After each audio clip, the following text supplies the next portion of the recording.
Fiji's Cloudbreak crowns Johanne Defay. Brits dominate Moth Worlds. Unstoppable Cammas. More top sailing in New York. And now in the newsroom, here's Jero Malingri. NC Sports. Plunge into the action.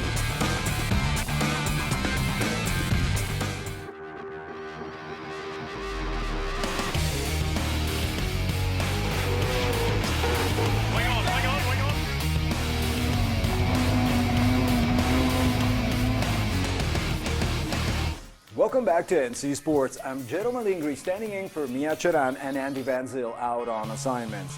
Now the events are really stacking up and we've got plenty of action in today's edition. So let's head straight to the lineup. Smack in the middle of the Pacific Ocean, a supercharged Johanne Defay takes the Cloudbreak final against a superb Carissa at the WSL Fiji Pro in Tavarua. All British podium at the Moth Worlds in Japan. Sailor girl Nick Douglas links in with the newsroom. 2016 season virtually cancelled for the UIM Prime Class 1 and the V1 powerboating circuits. The legend is stronger than ever. Franck Cammas dominates the Riva Cup on the GC32s in Lake Garda. Record quest, Giovanni Soldini unveils the new Maserati Multi70. At Baird and Quantum Racing peel away to victory in Scarlino for the 52 Super Series. Then, world-class offshore sailing with updates from both the York-Vendée and the Atlantic Cup, plus a whole lot more. Now, few spots on the planet capture the imagination quite like Cloudbreak, a unique reef 2 nautical miles south of the tiny Tavarua Island. It's surfer's paradise in the Pacific with consistent sets of 3-meter barrels slamming offshore. And thanks to all the girls this year, the WSL Fiji Pro was more spectacular and inspiring than ever before.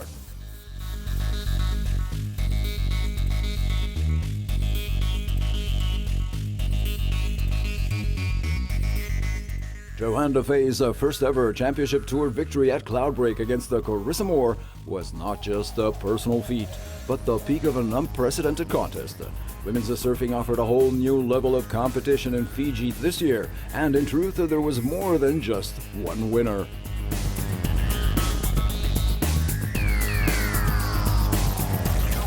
Wildcard Bethany Hamilton topped the list as the world-famous one-armed surfer girl stole the show by making the semifinals and defeating both the Gilmore and Wright in the process. Winners were also Carissa, proving the world champ is back in the fight. Two-time Cloudbreak winner Fitzgibbons for staying on top, like Conlock and Buitendog. The world stands in awe.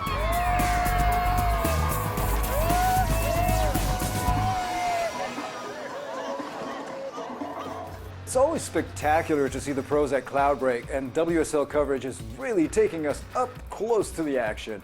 Now, speaking of someone that's always close to the action, we have the pleasure of introducing Nick Douglas, the world's favorite sailor girl, and now also a special correspondent for NC Sports. Here's her report from the Moth Worlds in Japan.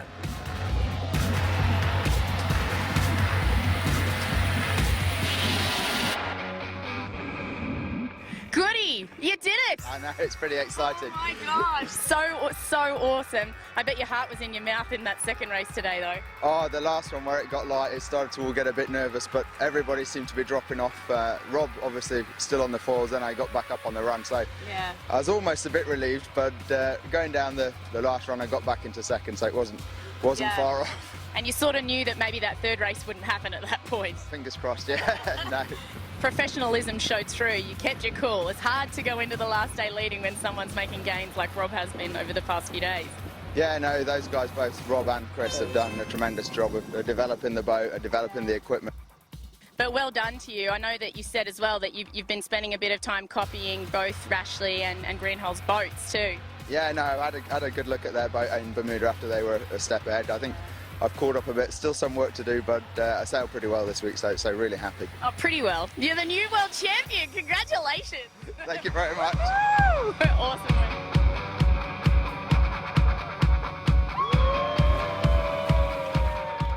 hello, Nick, and welcome to NC Sports. Now, you're just back to Australia, back home in Australia after a long hike that took you on back-to-back events from the America's Cup to the Transat, from the U.S. all the way to Japan. We just saw your Paul Goodison interview done in Hayama, and of course we had an all-Brit podium, 1, 2, 3 for the Brits on the Moth. So what's the inside take there? I mean, what do these guys have that the others didn't? I was asking the question all week myself, from the bowsprits to the immense amount of work that the British have been doing together. But I think it actually also comes down to the fact that the top three were using a new hull make, which is called the Exocet.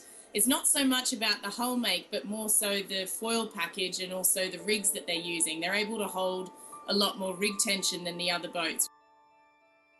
And they've got higher aspect foil ratios, so they're able to plane with not as much drag essentially in the lighter conditions, and that's where we really saw the difference. Incredible evolution in the technology to just 5, 6 years ago was absolutely unbelievable to think about this. But what's up next for the Sailor Girl? Lots of circuits happening in the next month, so where are you planning to go? I'm actually home for the next few weeks. I've got a bit of work to do here with local events, but then I'm heading straight over to the UK. Hopefully I'll be on the ground for the Round the Island race, Cows Week, the America's Cup in Portsmouth, and who knows what else. I'll probably manage to chuck a few other events in there too.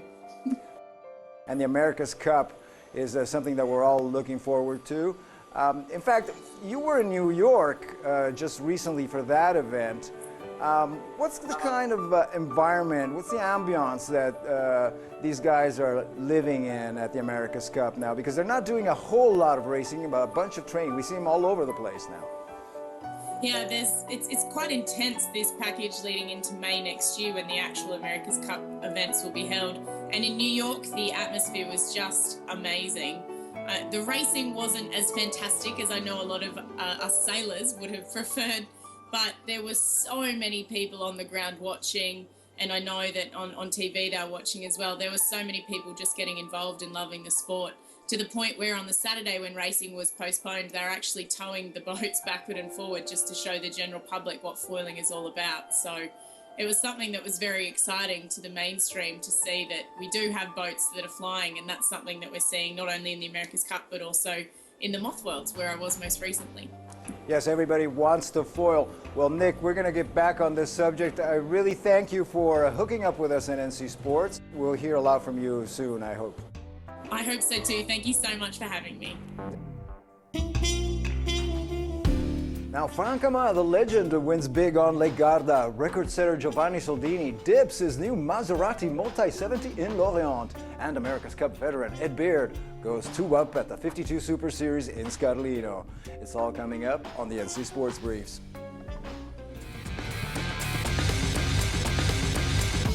Winning 7 and off the podium just once in 19 races was more than plenty for Franck Cammas and France's Norauto team to foil their way up to a 13-point overall lead. It was a high-action Riva Cup last Sunday for the first of 6 stops in the 2016 GC32 Racing Tour, and now, even after a severe leg injury earlier in the year, the legend is already on top. We have always a lot of work, for sure. Yeah, still in the maneuver and in the top speed area, and the reaching start line also. The launching is hard, and tilt I think did a better start, and so we have to improve that. But we are in the good curve, and we are happy what we did here. Perhaps the few races at the AC World Series are not enough. And with the Extreme Sailing Series already on the go, this year's GC32 Tour is offering top teams yet another world-class foiling circuit.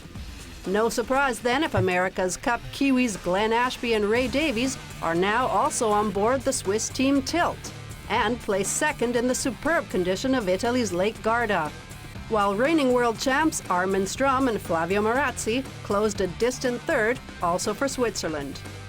The GC32s will return to Garda for round 2 in early July during the foiling week.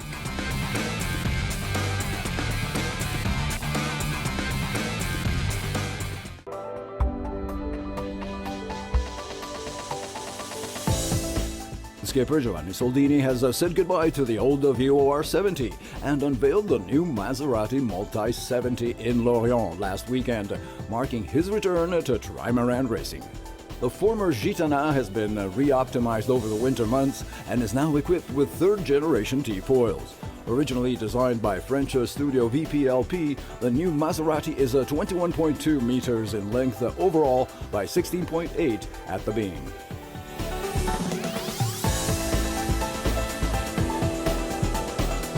Soldini, Italy's most decorated ocean skipper, will now take on both racing and new record attempts across the globe.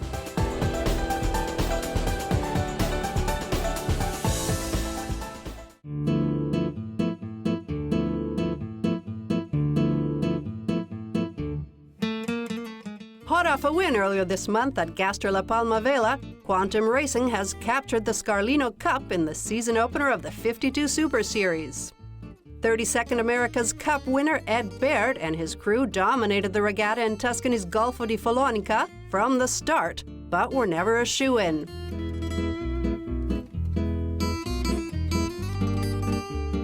Shifting wind speeds provided for some exciting downwind racing along with lighter, almost static moments.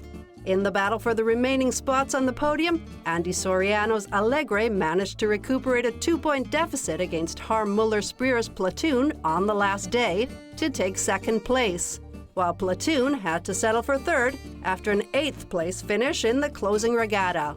Azzurra, the world and reigning 52 Series champions, began the season with a disappointing 5th overall.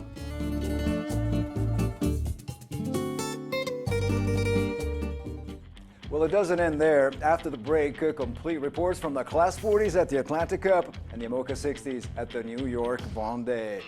The Big Apple is getting all the top sailing action lately. We'll be right back with more NC Sports.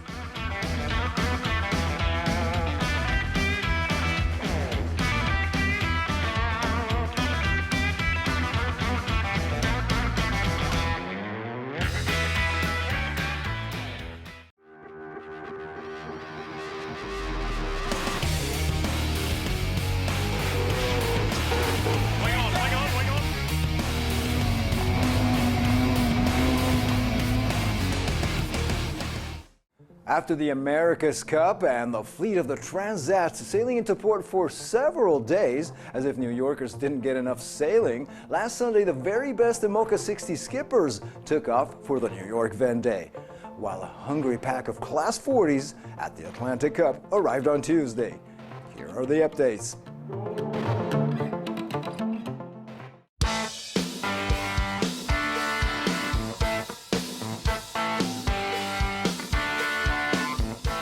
Top-notch sailors of the IMOCA 60 fleet took off from New York Harbor en route to France for the West-East Transat on Sunday, in their last test before the Vendée Globe Challenge in November.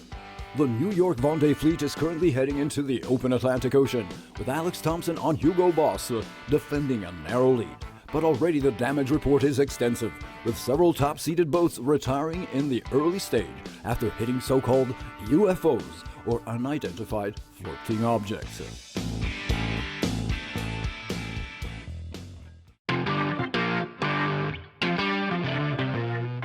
Meanwhile, the Atlantic Cup for the Class 40s has reached New York City following its Saturday start in Charleston. Spanish duo Gonzalo Botín and Pablo Santurce on Thales crossed the finish line in first place on Tuesday after just over 72 hours at sea and setting a new record on the 648 nautical miles of Leg 1. A tight race where Arundel took second and the all-women crew on Oak Cliff completed the first podium in third. The Atlantic Cup fleet is now gearing up for Leg 2 to Newport.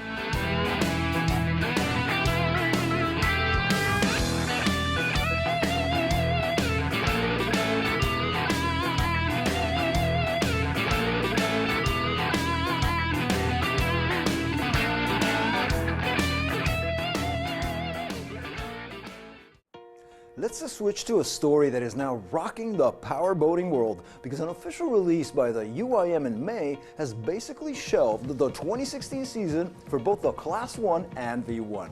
the biggest and fastest boats on the water will not hold the Rio World Championship this year. Let's find out why.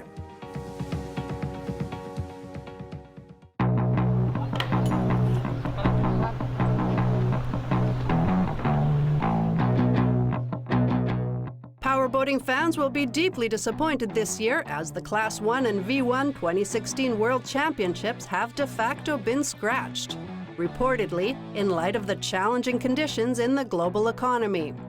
As stated, this will be a year of transition for both circuits following the withdrawal of MFZE after a 5-year partnership with the UAE-based company. UIM, the world governing body for powerboating, has been searching for a new promoter since the company first announced its intention not to renew the contract over a year ago.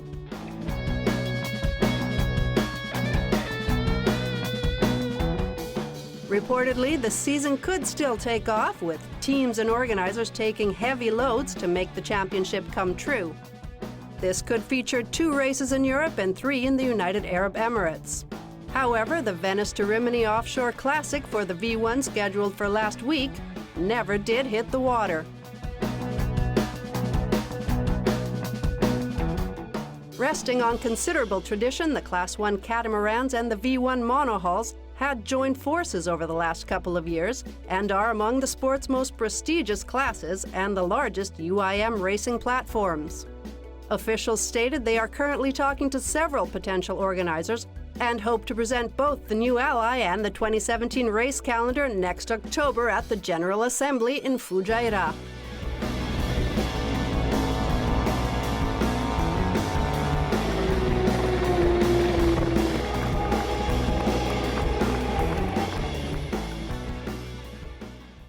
We'll have more reports on this developing story in the coming editions. In the meantime, top events are coming up and maybe even closer to you than you think.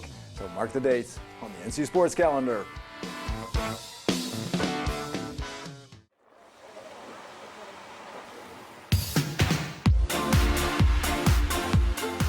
Leg 1 of the 2016 Solitaire de Figaro kicks off June 19th in Deauville, France. 29 skippers will take on the 1,425 nautical mile challenge through some of Europe's roughest water, including both old pros and new entries. This 47th edition of the French Offshore Classic will feature a first-ever stopover at the Isle of Wight. Then it's on to Payam-Pôle-les-Artrieux and finally La Rochelle, where the regatta is expected to wrap up on July 7th.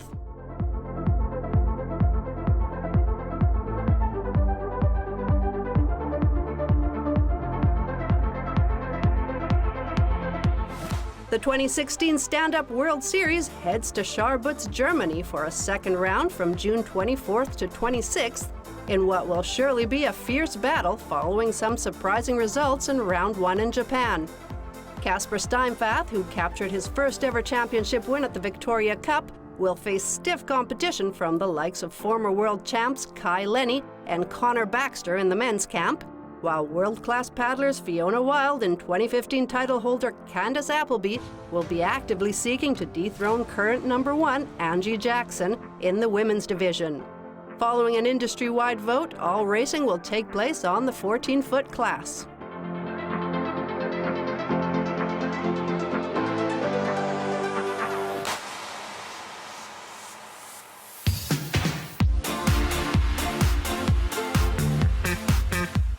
More than 400 youth sailors from around the globe will gather in Algarve, Portugal from June 25th to July 4th for the 2016 Optimist World Championship. In preparation for the final showdown, the teams, composed of sailors aged 15 or younger, took part in a test event in April, with another coming up June 16th to 19th. New to this year's championship is the introduction of a special sailing academy for children with disabilities.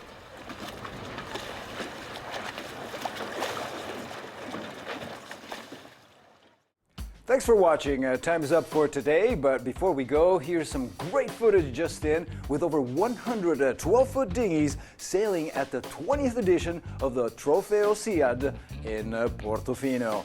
I'm Geno Malingri, and remember, plunge into the action with NC Sports.